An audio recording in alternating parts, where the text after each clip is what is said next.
Mothers day సందర్భంగా అవిరా fertility హాస్పిటల్లో మే 12 నుండి 31 వరకు ఉచిత సంతాన శిబిరం. తెలంగాణ వ్యాప్తంగా లోక్సభ ఎన్నికలకు సంబంధించి ఈసీ అన్ని ఏర్పాట్లు చేసింది. దీంతో ఓటర్లు పెద్ద ఎత్తున వచ్చి ఓటింగ్ లో పాల్గొన్నారు.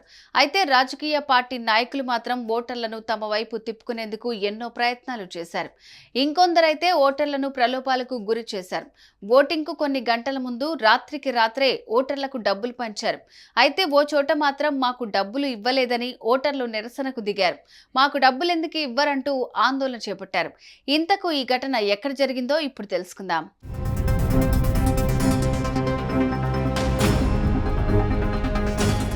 తెలంగాణలోని చాలా ప్రాంతాల్లో లీడర్లు ఓటర్లను ప్రలోభాలకు గురి చేశారు. పలు చోట్ల ఓటుకు 500 నుంచి 1000 రూపాయల చొప్పున పంచారు.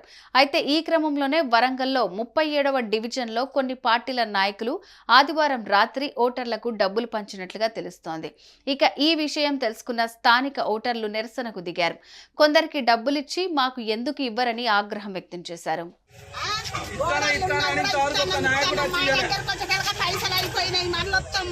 డబ్బులు పట్టుకొని వస్తామంటారు. వర్షంలో పంచింది పైసలు రాత్రి కాంచి మేము 3 జతల బట్టలు ఇచ్చిన వర్షంలో తడుచుకుంటాం. ఒక్క రూపాయి 2 రోజుల క్రితం డబ్బులు ఇస్తామని చెప్పి ఇప్పుడు లేవని చేతులెత్తేశారని ఆందోళనకు దిగారు.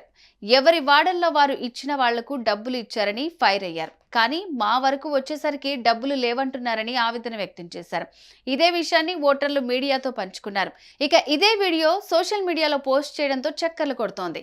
దీన్ని చూసిన నెటిజన్స్ ఎవరికి తోచినట్లుగా వారు కామెంట్స్ చేస్తున్నారు.